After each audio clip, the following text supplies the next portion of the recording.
Scotty and Boaz Rehash, Episode 10.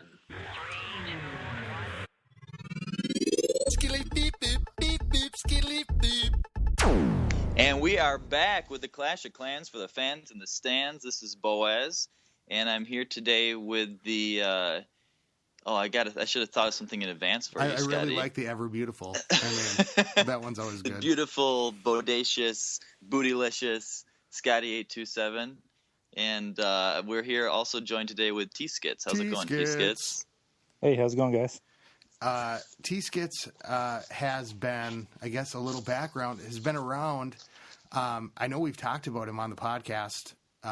You talk about him a lot, Scott. I don't know if you realize how often you talk about him. Well, because Tskits, and I'm glad that you're here because so Tskits has been posting these replays all day of his new pig dog attack, and just awesome. But I always, and he's given me such good advice in terms of go wee attacks and just anything. But and I just have to say, Tskits, that I am so envious of your timing. I don't know what it is, but like even with these pig dog attacks today, it's like you know exactly like when to drop the rage spell. I mean, you make it look like you do, anyways. It's just like all of a sudden, boom, boom, and it just times out right. And I'm going, I'm not good at doing that. And so, well, Tskits, why don't you just kind of introduce yourself, how long you've been playing, what's been going on, and then we can get into all of that stuff. Okay, yeah. I've been playing since May of 2013, and I'm at Town Hall 10, and my lab is completely maxed finally. Wow. Oh, yeah. Yeah, nothing until the new update. Then I'll have something to do. But so I've been a fan of the podcast for a while, and you guys have mentioned, I've gotten a couple of shout outs back in like the episode number 20 or so. So I've been a fan for a while. So you've been around for a long time, and then you came and showed us what you could do. Someone has to. Yeah, no kidding. You got a lot more shout outs since you joined House of L, because really a lot of the best advice that Scotty gives on the podcast comes from you. He says a lot of, and Tskits said this, and according to Tskits, and I was watching Tskits the other day, so it's always really good stuff. So you get a lot of... I was in House of Zod for the L Zod War too, for my mini. Well, damn you. You should have been over with us. I'm playing both sides. Oh, man, if Tskits and I had been over in House of L, then House of L would have won. So sorry about that, Scotty. Yeah. I don't doubt it because these wars and stuff. And so we're back in a war. And Tskits, where are you sitting in trophies? Because you've been sitting at the champ badge, and we've got to talk about the push for sure, like right away. But you are sitting at where in trophies right now? 3481. Jeez. Very nice. I was 34-14 about 12 hours ago. But now that new strategy's helped me come right back up. Okay, and this new strategy, why don't you just kind of briefly run it down, because it is really cool. Okay. I was watching Galadon's YouTube video. Oh, this one. Oh, my God. Yeah. This is awesome. So I've never used a pig dog up until level 3, so I never even bothered with them. But now I'm 10 for 10 with nine 2-stars and a 3-star. Oh, my God. And so she's up in 3,400. Yeah. Range. And you've Wow. been going up against max bases. Yeah, I 2-starred at 100% max base earlier today. And so, Wow. how do you? What's the bait? Like, so somebody that's listening, like in a car or whatever, what's the basic strategy how can you describe it? Okay, so I look for 2 air defenses on the north of the town hall and 2 on the south. And I start off with, I click 2 dogs each for each air defense, and then 8 balloons on each side, and then a killing castle full of balloons on the middle. So it's kind of like a triangle. Yeah. And then the key is you have to wait. You let the pig dogs take all the damage. You have to wait on the rage a little bit. So I put a rage like a Mickey Mouse form, 1 on each side and 1 in the middle for all the minions to come in. Because the minions come from the very top middle, and they all flow down to the town hall. And it's usually the minions and the little pups that end up getting the town hall. And it's beautiful. I mean, it's like, because you said, I'm going to try this new attack, and boom, there it was. Yeah, it's crazy. and these two pig dogs flying in on both sides is just like the coolest thing to watch, because I don't know. It's like I've seen, one go in before, but two at the same time, it's just like all the balloons and all the like skeleton defenses and everything kind of gets picked up. It's like, I don't know. And they just tank for so much longer when there's two of them, because that's, when you have one, it's in there, but by the time it gets to the air defense, it's already almost dead. And so when you have two of them, it's just like, it's like they a just Dyson keep going pig and going. dog that just takes up all the stuff. And then he waits. And then the one battle I watched that he did today, he sent all the stuff in, and then I think you saved the freezes, so you only use 3 rages. Yeah, the problem with this spell is very spell heavy, so it's usually 3 rage, 2 freeze. And then you didn't even use your king and queen. Yeah, that's what I was going to say. I think that's the best part of this attack. Like if you're in clan war and you are upping some heroes, or you're pushing and your heroes might be still cooking, or you want to save them for defense or something. It's so often like, well, Tskits, break down how you use the heroes in this attack, or if you use them. Ideally, I'd try not to, but about 3 or 4 times I've had about 48% or 49% in the town hall. Took some damage, but by then there's nothing in between the top and the town hall. So you're like, I'll just walk these guys in. Yeah. The queen opens the door for the king. He walks in, and then she shoots it from behind. And then I end the battle before they take damage. It's incredible. So we just got done with the push. We hit 278? Was that it? Yeah, something like that. I think 271 or yeah. Which was fantastic, and I wish I could have been a bigger part of it. I've been doing my play. It's been killing me. And so what had happened during the push was I'd try to get in a couple sessions, and then I'd fall asleep in the middle of it. Or I'd go in and earlier in the day or get a couple good defenses, but I hit 3,068. That was my high. And at that point, it was I could go in and take the stuff. But I learned a lot from everybody, and especially over the past week with the podcasts and watching replays and the Balloonians and everything. So how did the push go for you, Tskits? You started early. Yeah, I started early because I didn't even think I was going to get that high that fast. But you're awesome, so guess what? I barched to about 2,700, and then I loonioned up until about 3,100. Then I go wiped for the rest. So what do your sessions look like? Are you just constantly on? Or are you like, how do you balance that? Like, well, I try not to attack if I know I can only do it once. It's kind of a waste to attack once and then go right back on defense. Okay. Because I always assume I'm going to lose, so I try to get a surplus of trophies every time I get on. Otherwise, you're just going to fall down.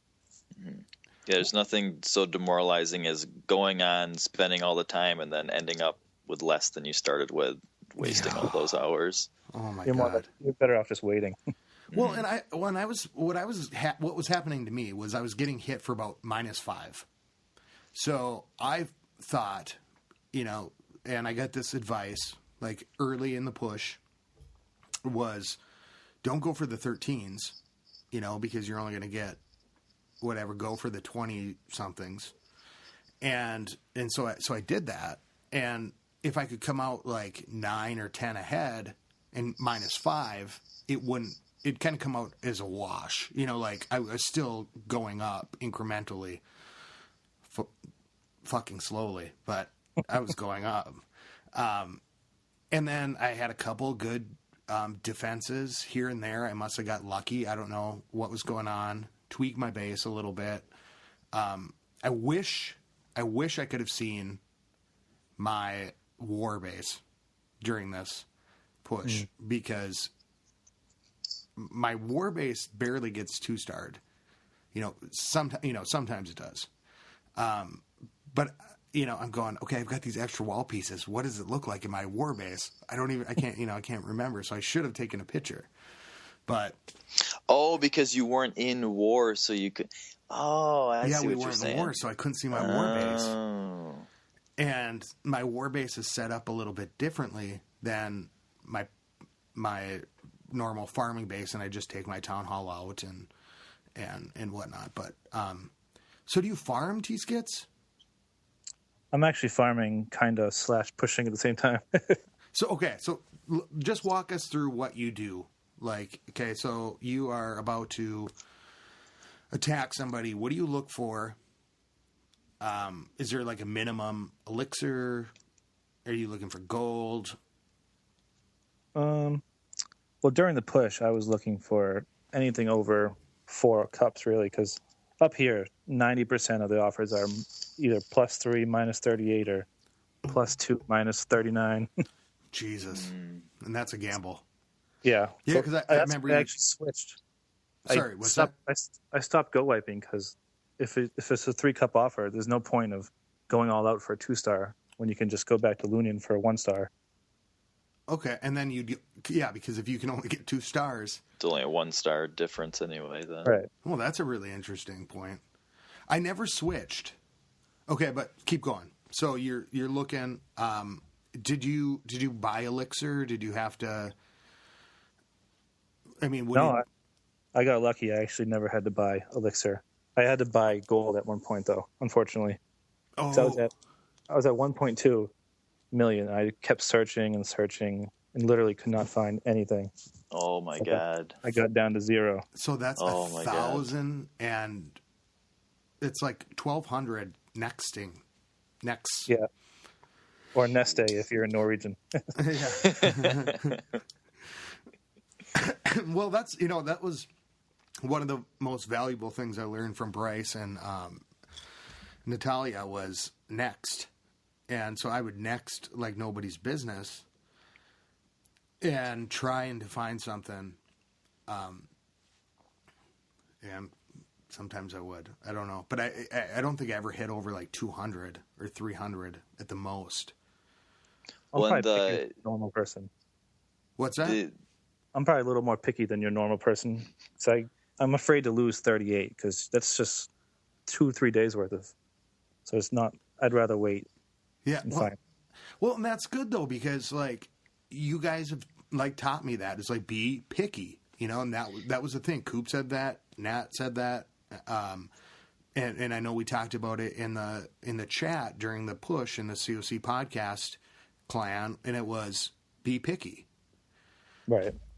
And when you say that you're, being pickier than the normal person, obviously that's a good thing since you hit higher, trophy level than anyone else in the clan. So, but there's someone that was even pickier. The person that jumped in right before we ended, who I think was at 3,700. Were you there when that guy came on? And then we looked at his. What? I got him. You were the one that recruited him. So then we looked at his base, and what was it? Town Hall 3. Like 3? What? Yeah. So he was extremely picky. So he probably wait. Cramped his finger up really bad with him on a next thing that he had to do. Wait a second. Okay, wait. There was a Town Hall 3 that joined. Well, we were 314, and with like an hour to go, and I got on Global to see if any champ would join real quick. And I saw him without a clan, so I just asked him. I never even looked at his base or anything. He's level 26, and he's 3,700 cups at Town Hall 3. How do you do that? Town Hall sniping. Right? Tskits says that. I mean, it's just Town Hall sniping, right? Yeah. I went hundreds of and after I hit, I don't know what, like 2,800, 2,900, I could not find a Town Hall to snipe. Yeah, it's not. I found like 1 or 2 a day tops. I was like, I wish I could run into Tskits because Tskits has this Town Hall outside. And I thought, oh my God, because you would lose less, right? Then, people would just take it and then you don't have to worry so much. Well, I'm actually high enough now where they changed the matchmaking from last time I pushed. So now I'm high enough where every time I go offline, I get attacked by someone over 4,000. And it's always -1. It's -1 every time. Is there they're so sick of waiting. They just So is there? That's all. Oh my god! So it's just champ, right? There's no. What's the highest trophy count you can get? I think the max in the world got up to maybe 4,500 or something. There's no limit on it, but I think we can probably check and see who the highest is right now. Number one is 4354. 43, because I've seen someone at 4,400 before, so I don't know if... I'm sorry, that was just my league. Number one is 4569. Jeez. Holy shit. I don't know. I really liked pushing. And I'm still not giving up, although I keep getting just slapped back because I was down to 215 elixir last night.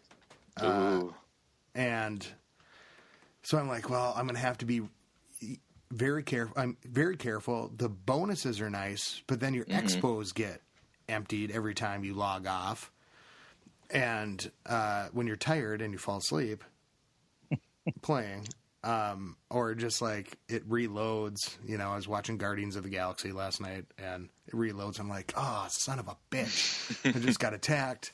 I'm like, well, I might as well just let it ride because I'm so low in elixir right now that, finding it and now I was able to be picky and get elixir during the push because of the advice that I got. Yeah, I guess the pickier you are, you use more gold and less elixir because you're doing a lot more nexting and a lot less battles, theoretically. Yeah. And so I don't know. I'm still like we're in a war right now. Tskits is over back in L.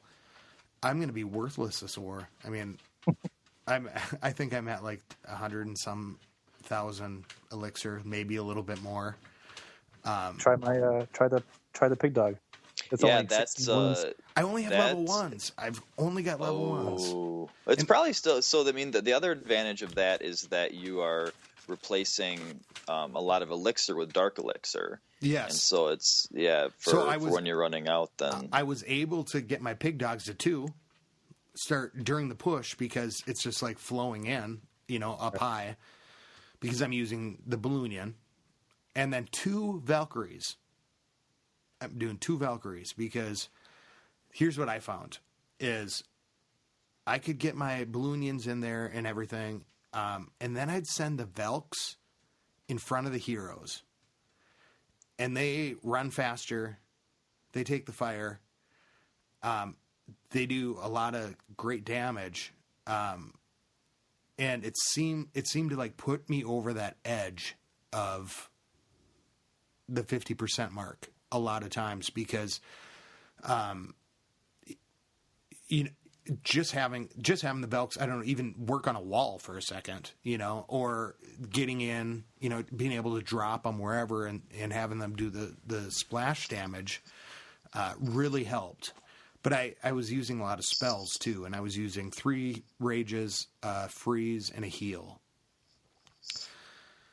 So I don't know. When I first heard you talking about using the Velks, I was thinking that was a really bad idea because you're using all air, and so why bring in any ground troops that are gonna, suck up all of the ground damage? But then I realized just when you're talking just now that you have to send ground troops in anyway in the heroes. If you're stuck at 45, 49%, you have to be putting in ground troops anyway. So I guess it's just kind of a little bit of an escort for the heroes. If you're looking at the base that you want is an air army, ideally you want the X-bows on ground, you don't want them shooting your shit out of the air. So if you can send in 2 Velks to run faster than the king and the queen, they're going to absorb the ground, the X-bows from the ground, for at least a little bit and buy some time. And also preserve some of the health of your heroes so that they're ready faster and they're ready for defense faster and all that stuff. Because, it always sucks to lose them completely. And then if you want to get them sooner than an hour or whatever, you have to boost them. Yeah. And did you boost Tskits? Yeah, because I wanted to bring this up too because I learned from Tyrio that if you boost before you go into battle, your heroes are healing as you're searching. Oh my God. Thanks for bringing that up, because I realized that during this push, because I was boosting my heroes. And so I'd come back and I'm like, why do they only have 6 minutes left? Yeah. So yeah, if you search for a half hour, you basically, if they're on boost, you're going to be done by the time you get back. And not only that, I think, and I wrote this down as one thing I wanted to bring up, is the thing about the boosting the heroes during a push is that when somebody attacks you, if you go offline, they're ready. You know, so you've got that extra defense in there while, you know. Yeah, they're only regenerating for a much shorter amount of time. So as long as someone attacks you, you know, not within the first 10 or 15 minutes, then they'll be ready to pick up the defense. Yeah, exactly. And it's like, well, you could wait an hour and just get picked over. But if you're boosting and you know you're going to be getting offline, it's I think a really good idea. And I think that helped me because I boosted my heroes. I boosted one barrack of, one or two barracks, depending, of balloons. And then I just let the rest go because I do. And you boost Spell Factory, right? Oh, yeah. Spell Factory. I always boost Spell Factory. Mm-hmm. Yeah. Always. Yeah, that's how I would do it. I do Spell Factory and then either one or two barracks. And then if I end up using up the heroes and am going to be on for quite a while longer, then I'll boost them or boost, you know, one of them depending on what's going on. But the other thing is, so when I run out of elixir, which happens, you know, if I haven't saved up, like the last push I didn't save up enough before I started because I was thinking that I was going to be farming up, and I got up a lot higher than I planned on really quickly. But what I do when I get down there is just boost my elixir pumps, and that way it just keeps you, you know, getting a steady stream of elixir. And I mean, so you can boost all your elixir pumps for the same price as boosting your heroes, Spell Factory, and 3 barracks, and then you're just getting all this elixir, and you're so much less likely to run out and be completely unable to attack. So that's something. Is that something you do, Tskits? No, unfortunately, or luckily, I haven't had to, but it definitely makes sense. Yeah, I mean, I did that during the push too because I was like 70 gems. I spent $10. I'm like, I'm only spending the $10 on this push, you know. So I'm like, okay, I'll do this and I'll do this and I'll do this. And at one point, I thought I was going to have to buy elixir, but I boosted my pumps. That helped. And then, you know, riding the shield for a little bit, gaining that, and then being picky was really good. And yeah, I guess I got lucky. I think going up as far as I did is as much as I could play during it. Are you still Are you still trying to climb, Scotty? I am. I'm not giving up. I'm going for champ. All right. I have been slammed down in the last 2 days. I think I'm down to 29.50 because I have to go for elixir just so I can get to the next battle. But well, if you're completely out like that, I would definitely recommend boosting your pumps because it's so much cheaper than outright buying elixir. That's so much more expensive than just boosting them and taking it as it comes in. Yeah, but I think right now for me though, it's like, okay, get back to regular gameplay, and during regular gameplay, I only boost my Spell Factory. So it's kind of attacking when your shield's running out or something like that, not attacking as often. Yeah. And, quite frankly, and you know what? Big congratulations to Boaz on the new baby. Oh, thank you. By the way, I complain about being tired right now, but Boaz just had a new baby and still has time for a podcast. And he came in the push for a little while. Yeah, that was convenient because I was up pretty late anyway with the baby, just kind of squirming around and fussing and stuff. So it actually it wasn't great for work the next day because I was pretty delirious when I got in there, but it was clashing is something that because I got the new Call of Duty because I don't really play other video games besides Clash. It feels like Cheating. it's like not constructive. Like you play Clash of Clans, you're doing something productive. You're improving your account and your base and everything. Whereas other games that it's just really just a waste of time.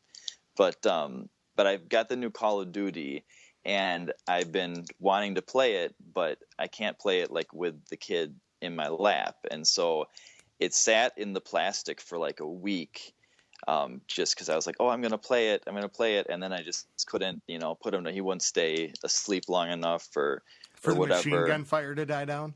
Well, no, I mean, I didn't, they don't really mind noise that much. That was something they were talking about in the nurses were talking about, is they're used to like super loud noise when they're in the womb because there's like heart, like the heart beating and the blood pumping, and it's just like really, really loud. So I guess quiet kind of freaks him out, so I don't think he really minds that. So you're that doing much, your Call of Duty, but he likes to like he doesn't like to be put down, and so that's the beauty of Clash of Clans. And big shout out to Luxury Yacht from the True Sons, because he had his son Raymond like maybe 4 or 5 months before mine, something like that, and he was saying that it was really nice because it doesn't really cut into your clash time that much, because clashing is one of the few things you can do while you're watching the kid, because it can be in your lap or whatever while you're attacking. He or she can be in your lap.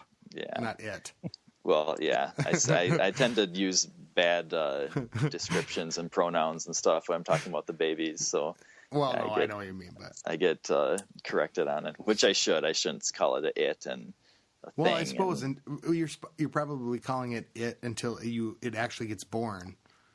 No, I mean, I've known it was a boy for a super long time. I just called it it. So what did you name it? Clashy? No, it's Clashy McFarland. No, I actually named it Pig Dog. Pig Dog was his name. Yeah. No, I named him Sean. My wife is Indian, so it's Shaan. It's a traditional Indian name, and I'm Irish, so Sean is a very Irish name. So it's kind of my brother's name is Sean. In between. Yeah, so kind of a good compromise hybrid name. So, but he's pretty cute. He'll be clashing probably within the next few months. I think he's gonna end up going set up pro. an account for him so that when he's 18, he's maxed. He can probably have Jungle Insider. Although I'm really enjoying being Town Hall 8 with Jungle Insider right now. So I guess don't tell Hulk, because he's very down on Town Hall 8. But I'm liking the hog raids and the go wipe. Tskits. Do you have a second account? Yeah, he was in the Zod War. Yeah. That's what he was saying. What is your... Do you want to give the name of it, or is it a secret? Oh, it's Kelly Arsenal. Oh. And I think I knew that. I think you mentioned that in one of your first emails that was. But now I never made the connection that now that I know you better, that was the same person. So where is that account in the game? It's a little inactive, but it's a baby Town Hall 7. Oh, okay. I just got the king. Okay, that's a huge step in the game. Xace he was an L. I feel bad because even during the push, I just did not pay attention to L.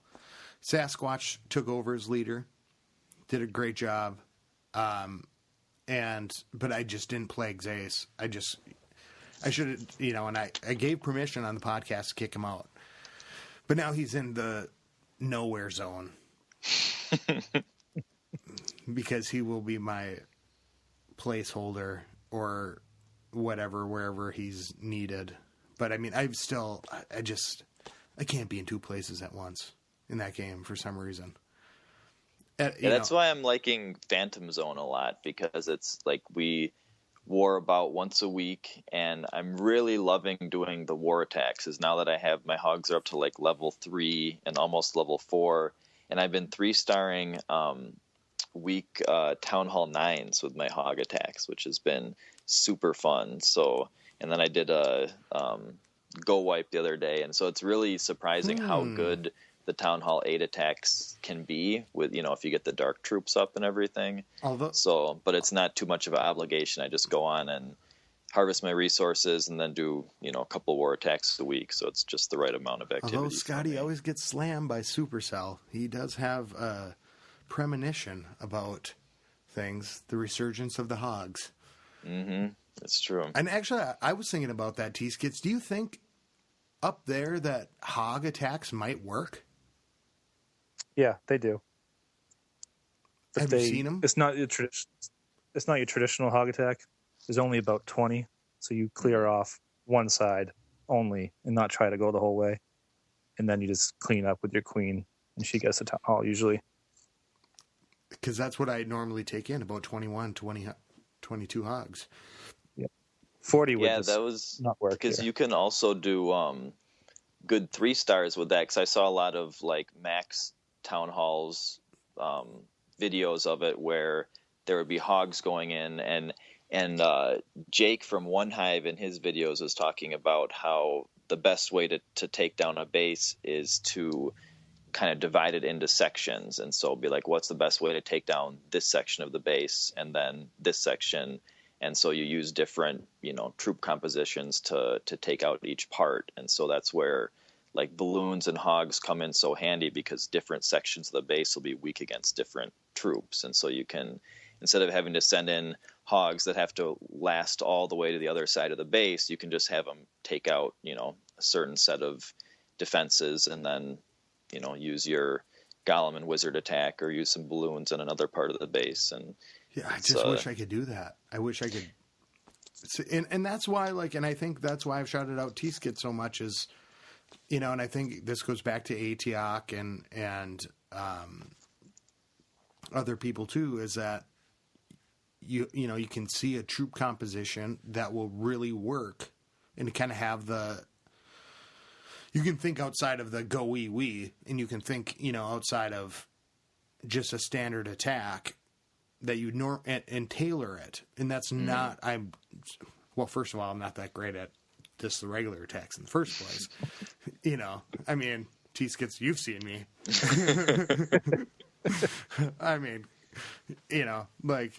We talk about the stuff, but part of it is that, where I'm learning all the time and trying to figure it all out. But when you can see somebody attack and tailor it and hit it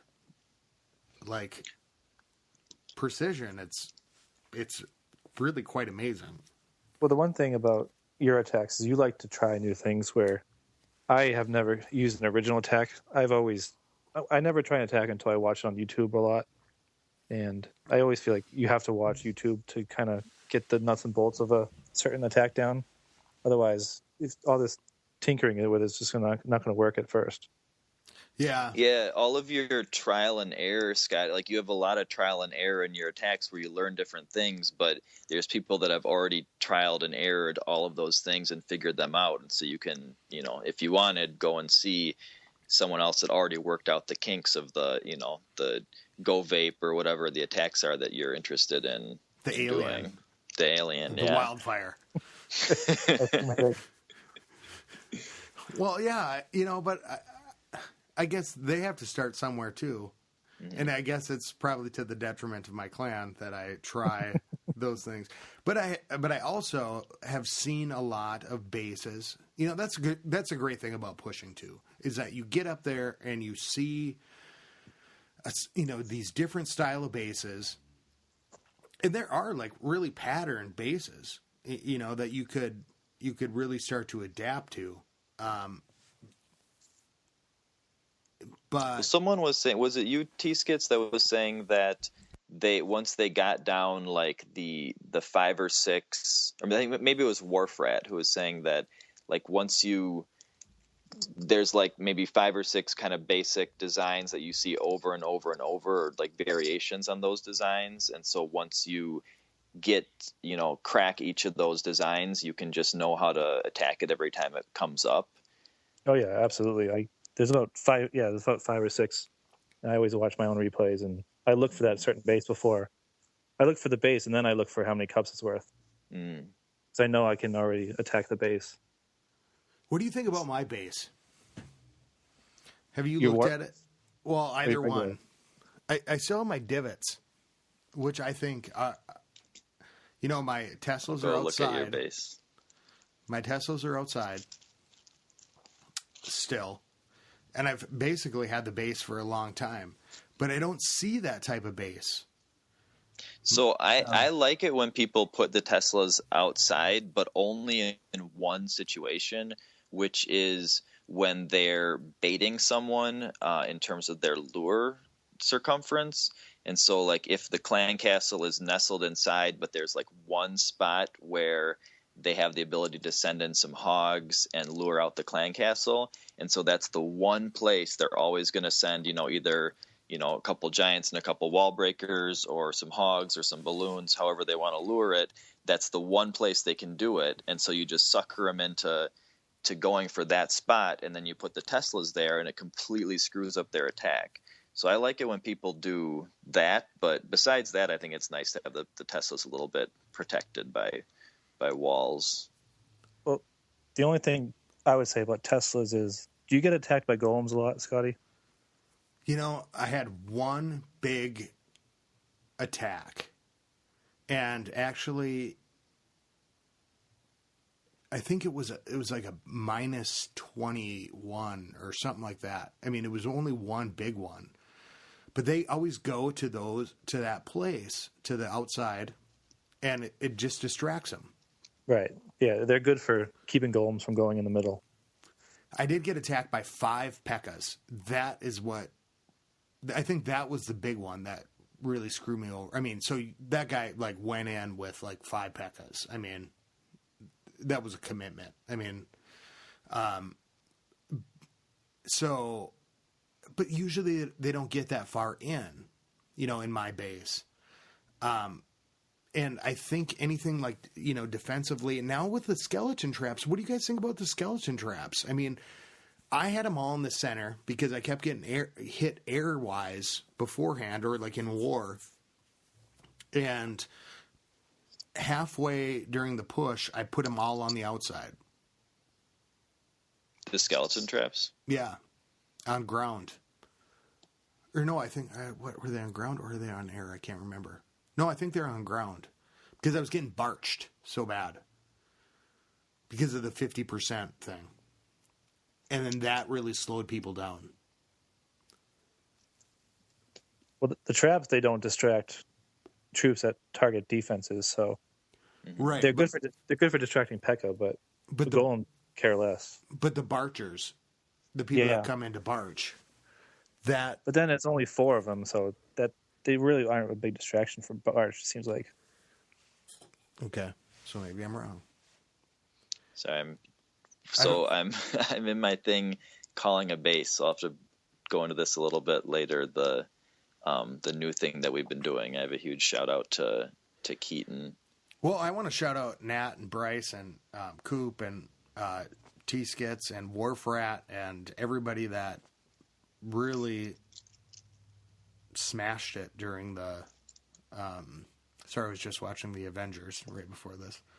Smash Hulk.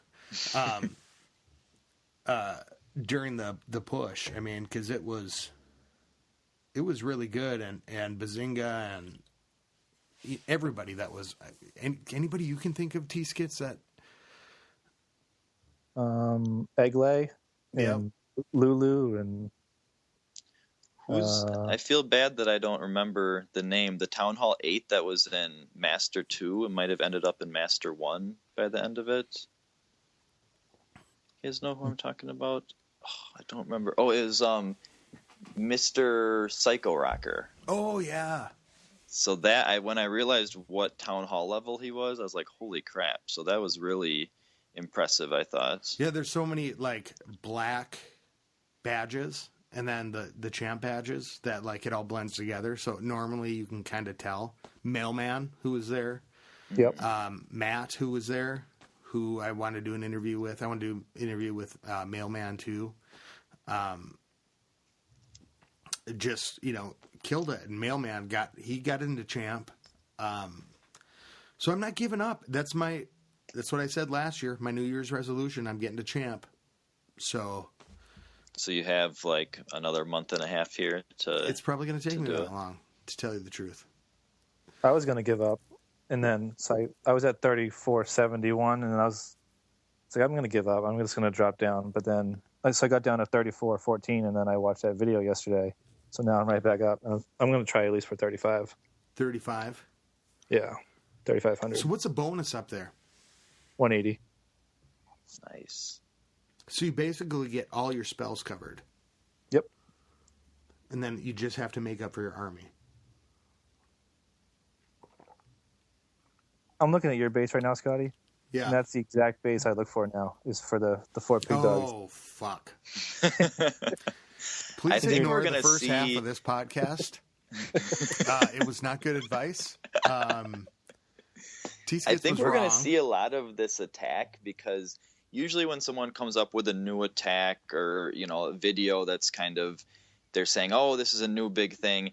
It's just kind of a variation on something else. And this is obviously just a variation on the normal, Lavalunian attack, but it's such a big difference. And the fact that the heroes don't come into play usually is like, because if you're doing like go wee wee or go wipe, the heroes are the central part of the attack. Like it's not going to work without your heroes in there.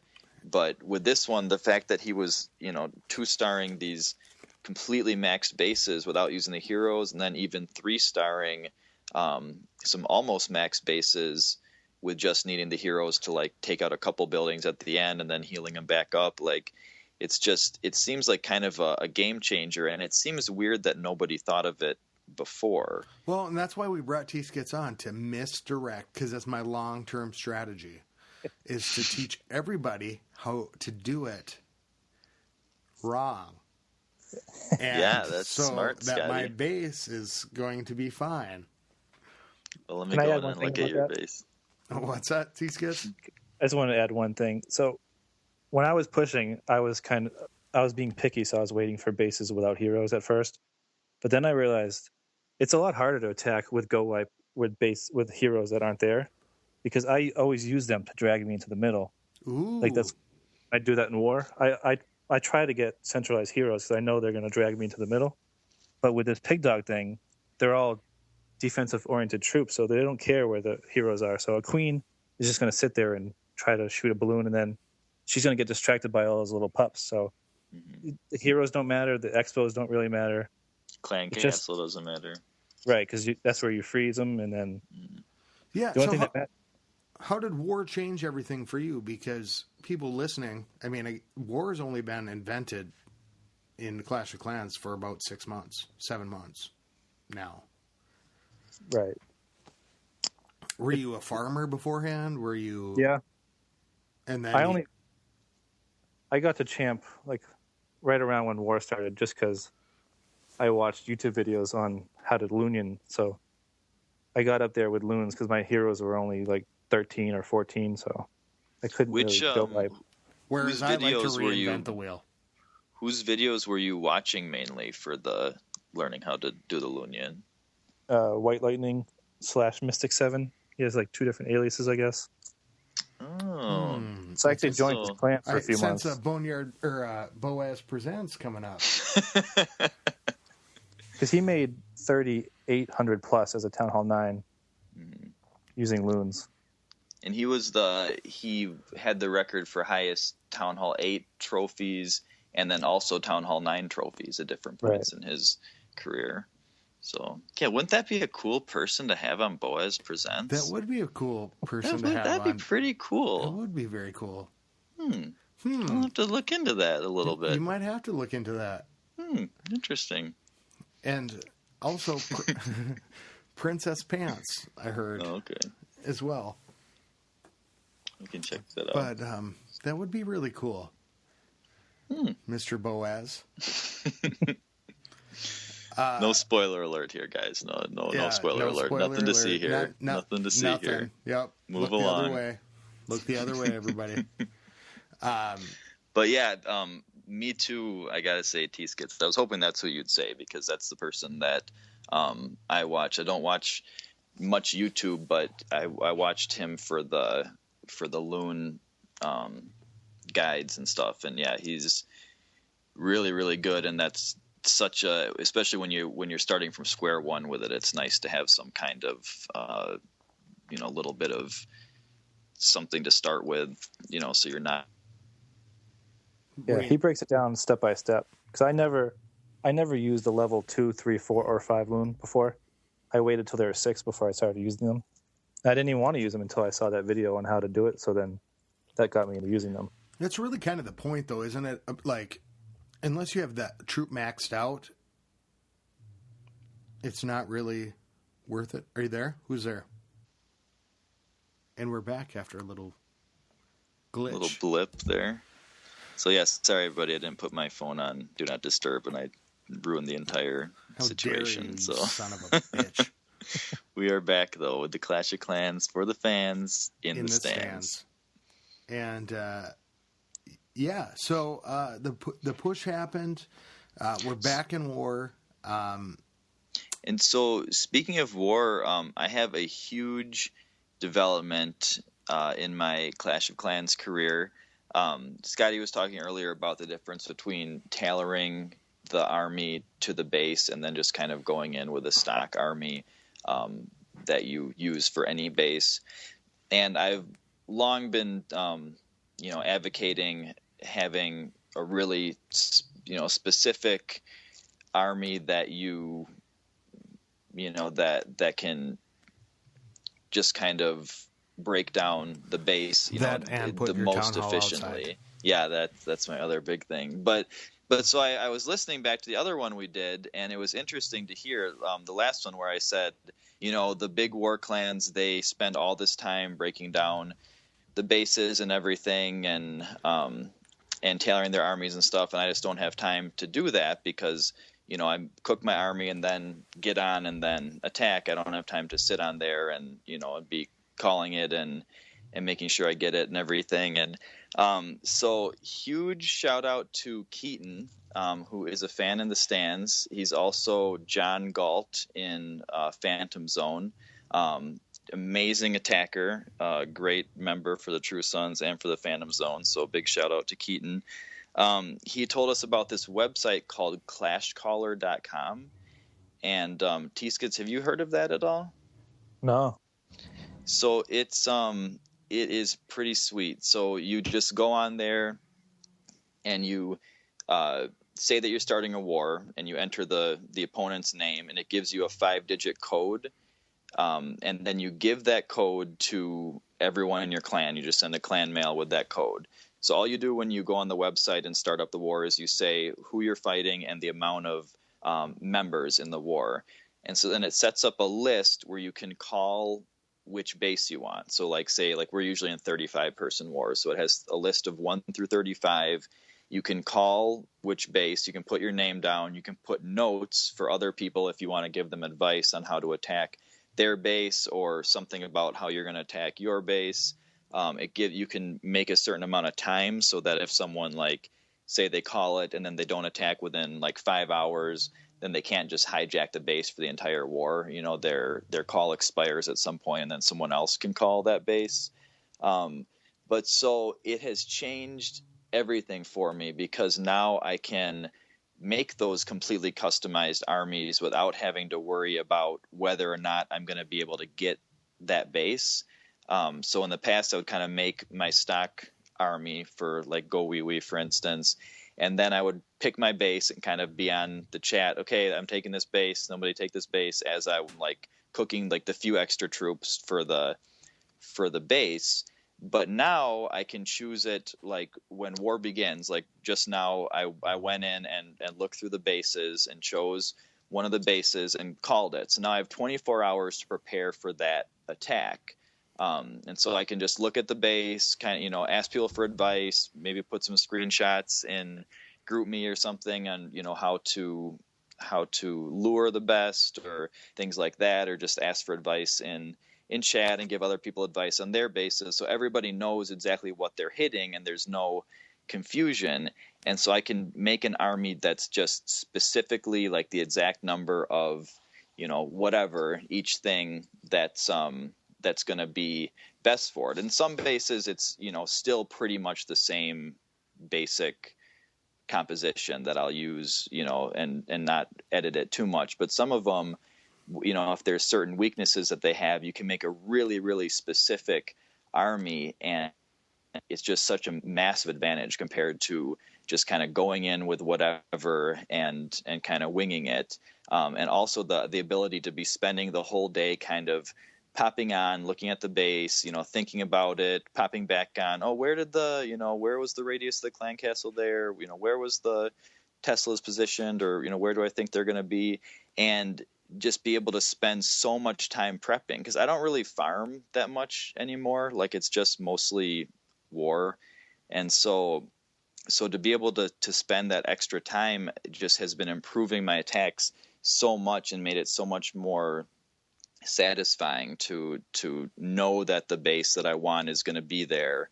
And yeah, it's so I would recommend that to any clans out there who want to, a little more organization. A lot of the really big clans, they already, all of the really famous war clans and stuff, they already have a system for calling things, like, in their own forums or in their line chat or group me chat or however it is. They might even have like a program on a website that they designed for it. But for everyone else out there, it's just such an easy way to start doing that, to take your war clan to the next level and try to tailor your armies a lot more specifically to the base.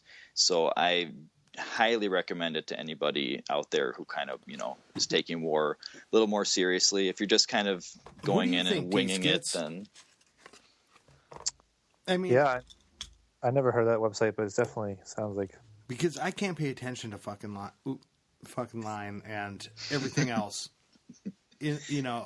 all together. Like, clan chat is that, and, for me, like... Well, that's the great thing about this site, is that you don't need to be constantly in clan chat to see who's calling what or checking line or group me. It's just one page. So it takes about 10 seconds to call a base. It takes, a few seconds to go on and see if a base is called.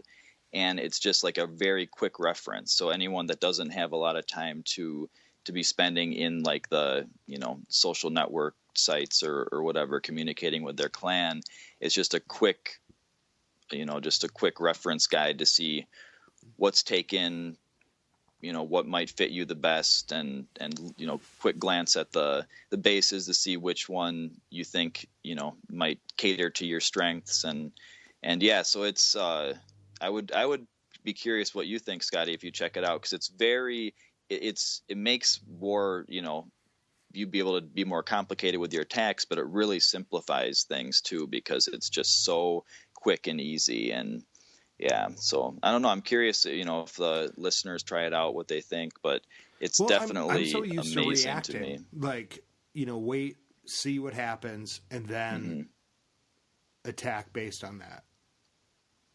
Yeah, which there's a lot of people that do that too. Like in my clan, that'll especially say their second attack, like Go Heat. He often saves his second attack for the very end to see where it's most needed and everything. But still, even in that situation, you can call it. Once you start cooking an army, ideally you're going to cook an army for a base. Not just kind of cook a random army and then head in. So even if it's the very end, if there's 2 hours left, you can choose which base you're going to hit and then cook the army for that base. So what's your weigh-in, Tskits? Well, for me, I know going into it, I'm going to have their number one, and then whatever Scotty fails at. So yeah, it's so true. Yeah, but I guess if you're the number one, you're not too worried about other people sniping your base that you're going to be going for. No, and he's good at it too. That's the problem. I mean, not the problem, but that's the good thing about it. I tend to run the standard army almost every time, though. But yeah, but you can make. But it's your timing. That's the thing. It's your timing. And so, what is it about your timing that?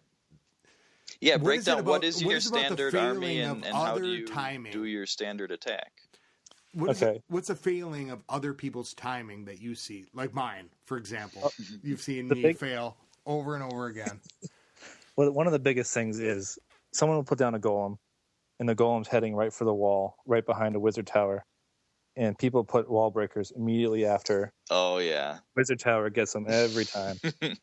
And then try another wave of wall breakers, and Quit same talking about me like that. Like I'm not here. No, I used to do that. Now I always avoid where the wizard tower goes over the wall. I try to send maybe the golem in there and the wall breakers in a different spot. spot. That's a good point out to everybody. Put your that is wizard a towers. huge piece of advice. Okay. From Tskits. Early P.E.K.K.A. drops is what gets a lot of people too, because they always go for the outside structures unless they're gone. So once they're on the side, if you drop your P.E.K.K.A. early, I mean that's a guaranteed premature peculation. Yeah. I do mine the same. I do it the same every time. I spread. Just coined the newest phrase in Clash of Clans: premature peculation. So Tskits, how do you make sure they go and you clear out the side buildings with wizards, and then do you leave the middle buildings to guide the P.E.K.K.A.s into the middle, or do you also clear out the middle buildings? How do you do that? Well, I start with 3 golems spread far enough where the same defense won't hit those. One defense will only hit 1 golem, so the whole side of the base is all focused on a golem, and then you put the wizards behind, and then you put the wall breakers in, and once you have an opening, I wait a beat, and then the P.E.K.K.A. go in. So by then, the wizards have cleared everything on the outside, and there's a hole in the wall, and the P.E.K.K.A.s go right in, and then heroes quickly after, and then rage, freeze, and then I'm in. Sounds like a good porno.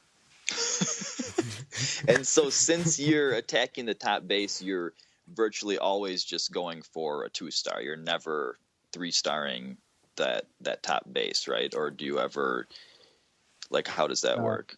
It's not realistic, really, to 3-star. So I only have level 20 and 21 heroes, so I'm never going to get a 3-star except for the pig dog thing. Yeah. Which I'm excited to see in this war that we're in. And you know what we decided? Well, I guess everybody decided when we were gone that it doesn't have to be maxed. And you talked about this, Boaz, about the CC troops don't have to be maxed. You're talking about on defense or on offense? I think both.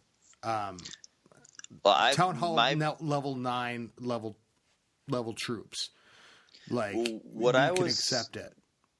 Yeah, it's good. I mean, it's a drain on the Town Hall 10s to be, donating all the troops to everyone. Yes. But like personally, like I don't mind if I get lower ones in my defensive castle, because that's just kind of like, okay, let's see what my base does. I generally just get 2-starred by someone, rarely get 3-starred, pretty much never end up with only 1 star as long as it's not a really crappy clan. But I like having maxed troops in my attacking castle. Like I like having either a maxed golem or maxed P.E.K.K.A., or my favorite is having a bunch of maxed wizards, because it's just like my attacks matter so much more to me, than my defenses, because I want whatever little advantage I can get to get that 3-star, to get over the edge from 88% to the 100%. And so I do feel bad then requesting only max troops there, but I try to donate as much as possible in the defensive castles, to just kind of but what were you talking about before? Was it just the defensive castles that you were talking about, or was it? Yeah, I mean, personal, my personal feeling is that the offensive castles, like, it's really nice to have max troops, but it's not, you shouldn't always be demanding it, especially depends how many Town Hall 10s you have. Like if you only have a couple Town Hall 10s, or a small percentage compared to the rest, then it's not very feasible. If you have a lot of Town Hall 10s, then it's a lot more, makes a lot more sense to be demanding those kind of troops. So it's kind of a little bit of a, I don't know, thing, because I like to say, oh yeah, anyone should be accepting any kind of troops. That's the best way for the clan. But personally, when I'm attacking, I do like to have max troops in my attacking castle. So it's kind of, What's your take, a little Tskits? hypocritical. Yeah, for defensive side, I mean, the Town Hall 9, Town Hall 10 isn't going to change a lot because they're still going to take the time off to kill whatever's in the castle. So like level 5 wizard is going to take basically the same amount of shots as a level 6 on defense. But yeah, on offense is where it really matters. So for offense, take the max level troops if possible. Yeah, I mean, if there's someone on that can give them to you, like if there's no Town Hall 10s on, or if you just feel like people have been asking for a ton of max troops lately, if there's a whole bunch of requests for max P.E.K.K.A.s or max golems, then usually I'll come in and just say, whatever level, because I feel bad having all those max requests on there. But if there's someone handing out max troops and there's not a bunch of other requests, then I definitely request for max, because I like having whatever little extra advantage I can get in my attacks. And one tip I like to say, I like to hold back 5 archers at the end. Oh yeah. So I've a few times escaped with the second star because I've kept 3 or 4 archers at the end, and I just wait for them to take off a camp or something out in the edge. So I do that all the time, and that was one of the main things when I would bring a stock army. I would kind of know what I was bringing in, but then I would bring a certain amount of archers or minions depending on where the outside buildings are. So I would check the range of all the archer towers and cannons around the outside, and I'll see which buildings nothing reaches and which buildings only the cannons reach, and the ones only the cannons reach you can use minions. And so you just memorize in advance which buildings can be picked off for the extra percentage. And last war I attacked at Town Hall 10, I went from 37% to 52% by I knew there was a bunch of outside outlying buildings, so I had a bunch of minions and some archers, and I got an extra 15% after my main army was dead, just by picking off outside buildings. So that was the ultimate example of it. But that's a huge thing, definitely. Anyone that's not bringing in a little bit of cleanup troops. But so Tskits, this is like a lot of people bring in archers. Not as many people bring in minions. Like, what's your thoughts on that? Well, I'm stingy with my camp spaces, so I like to bring just 5 archers. But I could definitely see where minions would be a lot more useful, because those cannons are very pesky, and minion could definitely. Do you have an upgrade order that you would recommend? I know we've talked about it on the podcast, but have you agreed with what we've said? Do you disagree? Yeah, I agree, because you basically do what you use more than. Even defenses. Oh. Yeah, no, I have my 3 cannons are still level 11, and I've been focusing on archer towers because they do both ground and air, and they're more expensive. I like to get the more expensive ones out of the way. Me too. Me too. The son of a bitches. I was almost maxing out all my wizard towers. That's how they get you. Guess what? Just ask Scotty what he's doing. And then Supercell's What are you doing for the Christmas update? I want to know in advance. So what are you upgrading? Jesus, I don't know. You know what? You got jump spell left, right, and P.E.K.K.A. You know what I'm going to do? I'm going to have to upgrade the cannons. Because I bet you $50 I'm going to get fucking screwed on cannons. Because cannons have been neglected for so long. We've had the air. Oh, things. Yeah, the archer towers are now ahead of cannons because max by archer 2 tower levels, is I think, 13. Right? No, I think it's 1 level. 13 versus 13, 12. Yeah. So that's a good call. The cannons are good. And so what? I'll just tell you when I start. I'll first max out my archer towers, and then I'll get caught with my P.E.K.K.A. down. And then it'll be probably the cannons. I'm sure, Because then it'll be like, oh, this new troop takes like twice as much damage from cannons than it does from anything else. You know, the archer towers can't touch it. I held off on traps and bombs for so long until you kind of motivated me to, because I know you focus on yours early. Well, I did at first, and then I neglected them, and I thought, well, these are like, you've got so many builders that are sleeping, and then the gold was piling up. But I'm like, but war changed everything, I think. Yeah. War changed everything, because then it's like, well, you need to have those because then you don't have to refill those, you know, in war attacks. And so, you know, it caused it to be a thing where, like, you need that extra advantage, you know, like a black. And the well-placed, you know, giant bombs can make such a huge difference in a war attack. Like last war, I had something that was going to be an easy 3-star, and then I came across these max bombs that I thought my golem was going to take out. I knew where they were, and ended up taking out 3 witches when they got set off, and it made me have a 80-something instead of 100%. So it's there. And the thing that made me realize how important they are, or, you know, one of the things is how important Supercell thinks they are, because they factor so much into the algorithm of where you are on the war map. And so that was something that... So what do you think the future is with pig dogs? Because if the pig dog attack, like that Tskits has been doing, is a surefire thing, people will start spacing them out farther. Mm-hmm. You mean they might have to nerf them or something? No. But I mean, like, well, what's the next thing? So then you'd want to get your pig dogs.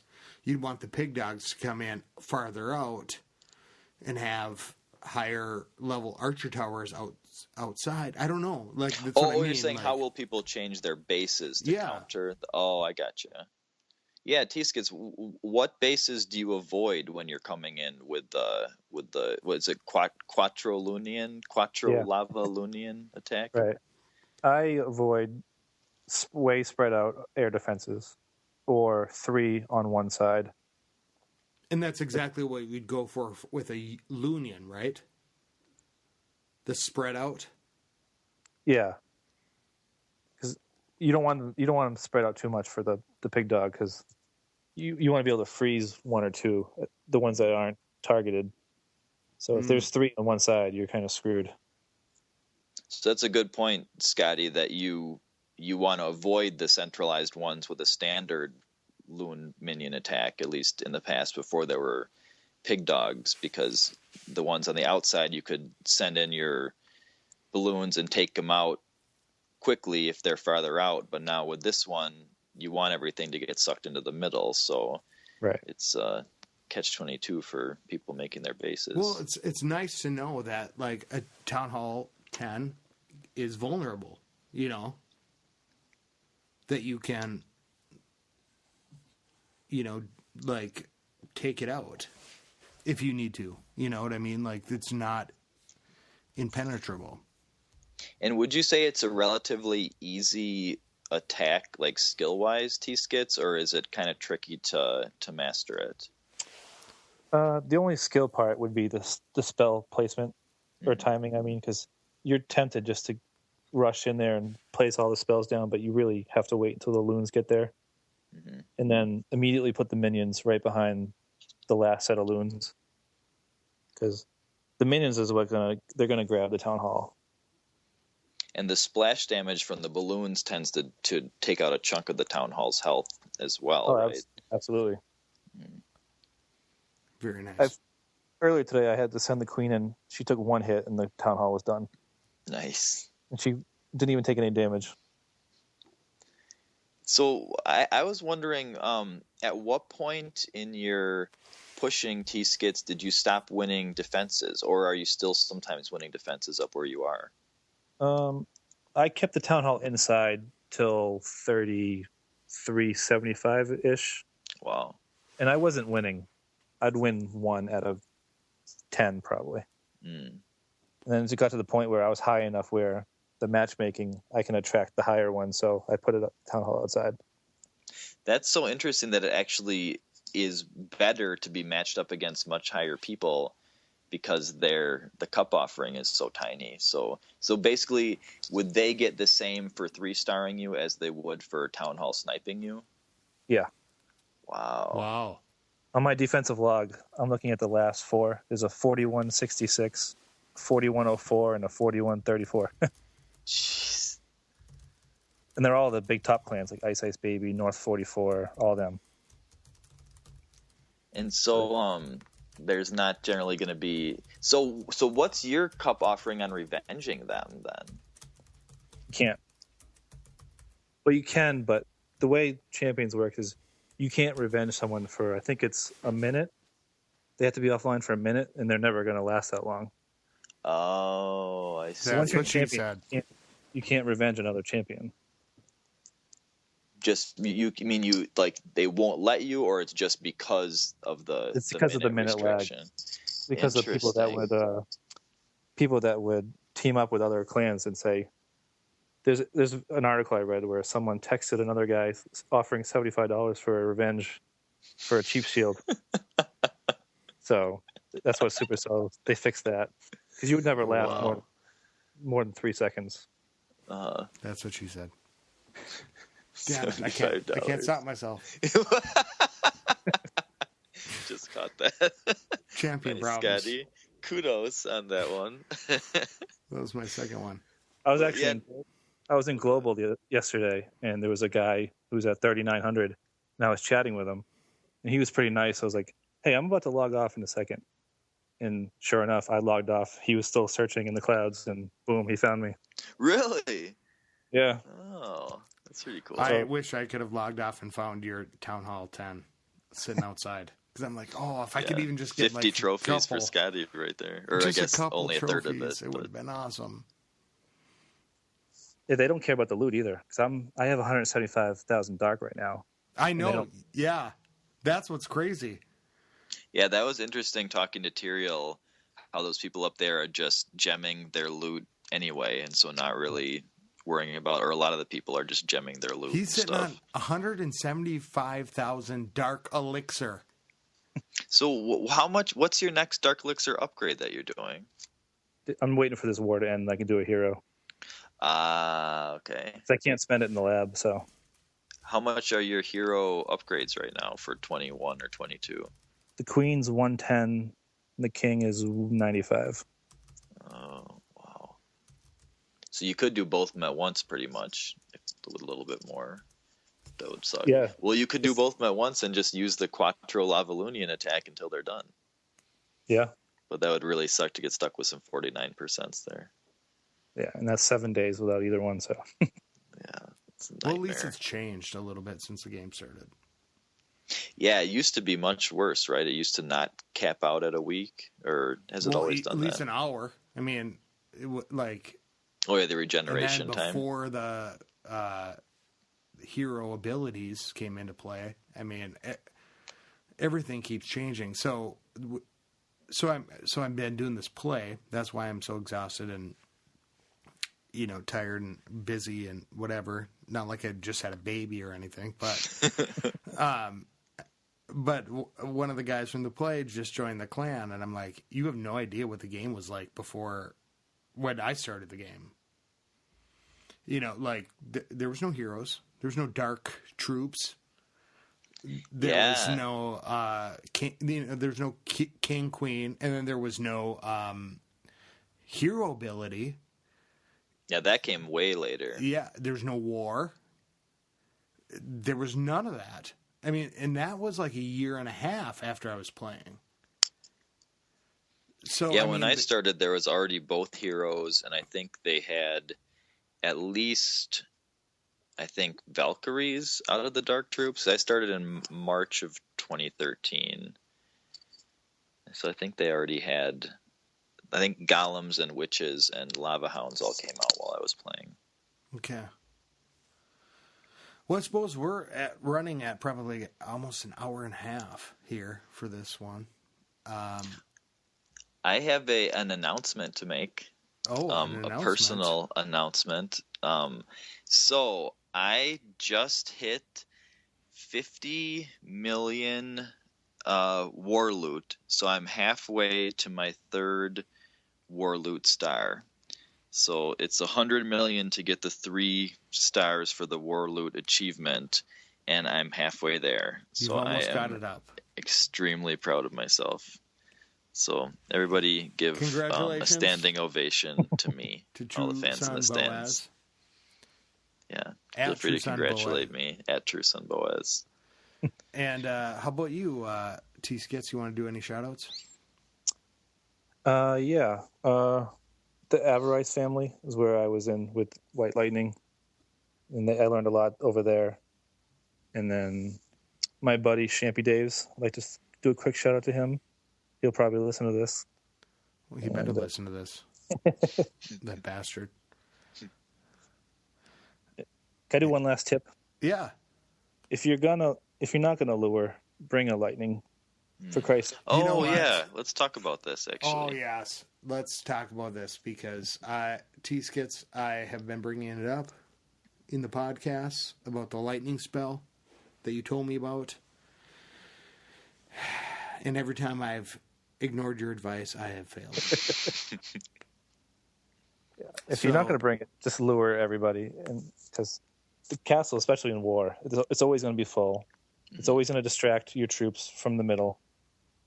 And then I never lure. I always bring a spell.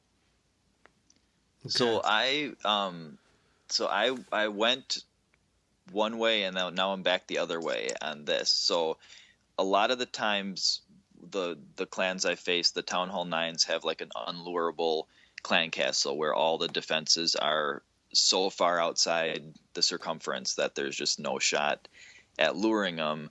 But so I started bringing lightning spells even when I could theoretically lure, even if there was a possibility to send a hog in and pull some troops out, just because it wasn't wasting the time. And but so I had just a couple attacks where the troops would split on me. So they would have, say a witch and then a bunch of max wizards come out, but they would, I'd have golems coming from 2 different sides, and so half of them would go one direction, half would go the other direction. And so I dropped the lightning on the witch, but even if it kills her, then it leaves 4 or 5 max wizards that are just running wild on my troops, and they can vaporize a golem so quickly, which then just completely your attack's over. If 3 of them latch onto a golem and just start banging on him, then there's no tank left on that side. And so I had a couple attacks that were just complete failures. Everything was placed correctly, but the clan castle came in 2 different directions, and I couldn't damage it enough with the lightning spell. And also, if sometimes people, they drop the lightning spell and don't quite kill the witch, like they drop it and then she kind of moves. The witch is the most important one. Yeah, that's who you got to aim for. And so if half the class taught me. Yeah, and so if you don't get her, then she can, summon an infinite amount of troops to just keep distracting you. And also, if she goes in a different direction from the other guys, then you choose to hit her, then all the other troops are running wild. So I was talking to Meshwesh in my clan. Shout out to Meshwesh. He's super high level guy, really good war attacker. He was saying just lure every time. And that's not – someone else was saying that to me, but it's not feasible for a lot of good war clans, the Town Hall 9s. You just can't lure them without taking out like 3 defenses. And that's how my bases always are, like impossible to lure. Do you have a max lightning spell? Yeah. Does it take out the wizards? Sometimes. I don't think it can take out the red wizards, can it? All the way.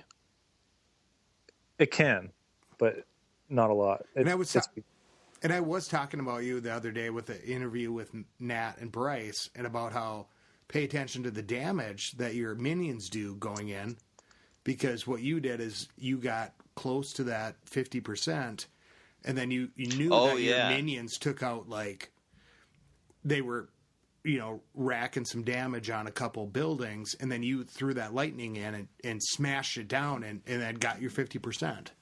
Yeah, I had no business attacking that base. It was an accidental drop instead of a next.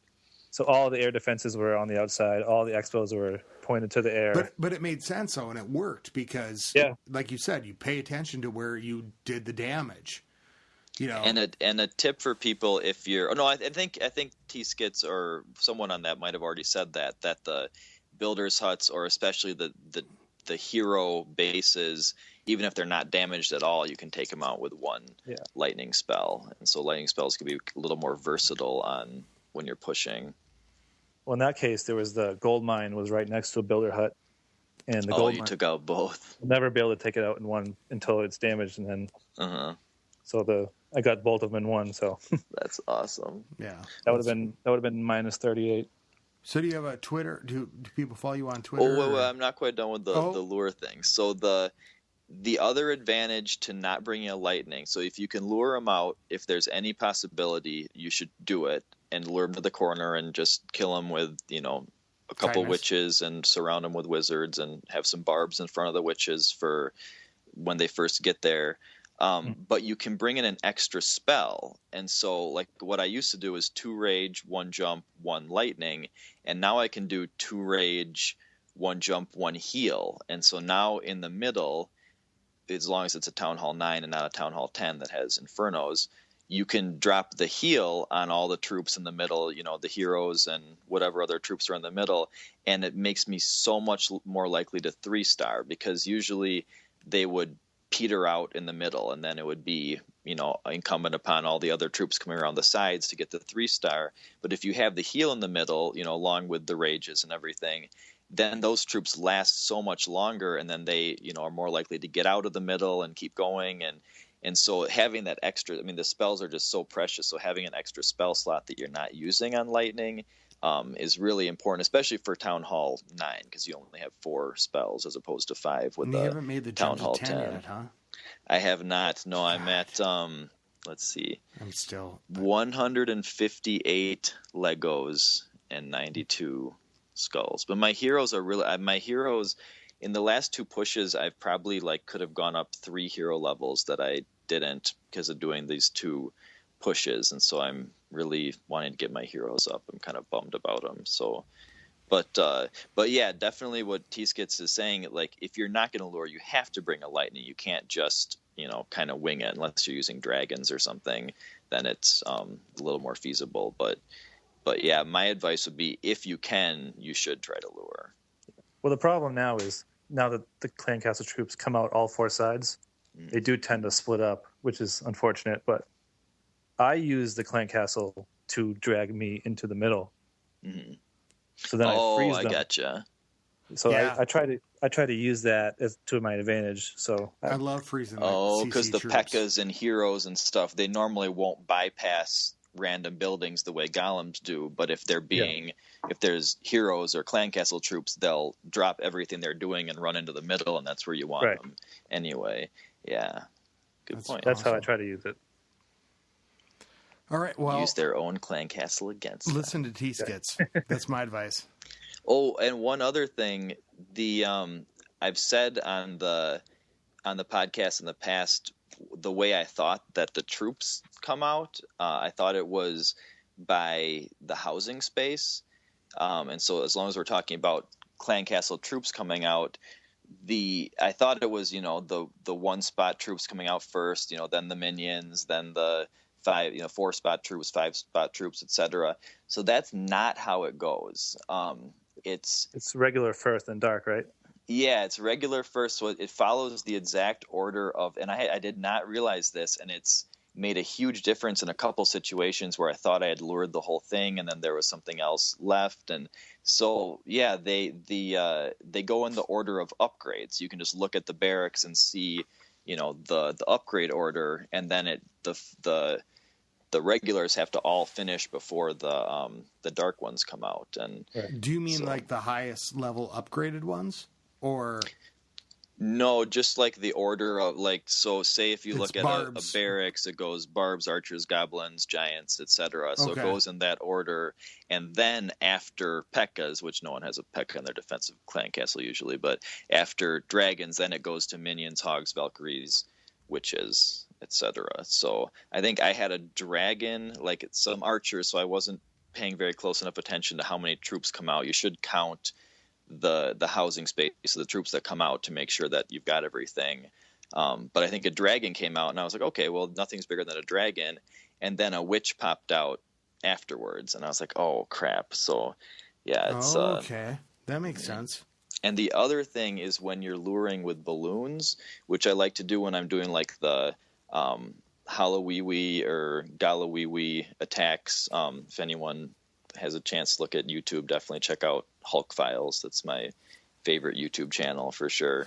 But when you lure with loons, they don't suck out the other loons. So I had an attack the other day where I lured out all the clan castle troops easily. I destroyed all these edge buildings with balloons, and then I sent in my troops, like my golem, witch, wizard attack, whatever it was, and this one balloon popped out, or maybe two balloons, and so they just go over and start dropping bombs on my king. And he can't get them, and so he's just walking around hitting stuff, and they're just dropping bombs on him over and over, and they just kill him. And it was so like, oh my god! And I was trying to figure out why they didn't come out, and so a buddy of mine was like, oh, it was because you were trying to lure with loons, and because balloons can't target other air troops, they don't come out for the air troops. So minions and balloons can't lure other balloons. Weird. Yeah, so one tip there. Well, should we wrap it up here? Oh, I hear a baby crying. I guess that sounds like it. So get a hold of us, ClashClansPodcast.com. Oh, yeah, and Tskits, do you want to give out your Twitter handle at all, or you prefer to be anonymous on Twitter? Or? Yeah, it's Real Sean Daves. Real Sean. So, okay. I'm not terribly active on it, but that's what it is. Real Sean Daves. Alrighty. Well, yeah, that makes sense. Then now it all comes together. Who Tskits is. Yeah. So get a hold of us, Clash Clans Podcast, at WBSMT Radio on Twitter. At True Son Boaz. At True Son Boaz. Stay tuned for new and exciting updates. Stay tuned for the second half of the last podcast session that Scotty and I recorded. Yeah. We left a teaser at the end of the last Rehash one that we were going to be narrating his live war attack. And we did. So that's still coming up. And we did. And we were a little loopy by the end. So if you want to check us out being really ridiculous, then you might want to hear that one. Yeah, you might want to pay attention. So, all right. Well, keep it clashy, everybody. All right, keep it classy, guys. All right. Skilly beep beep beep beep skilly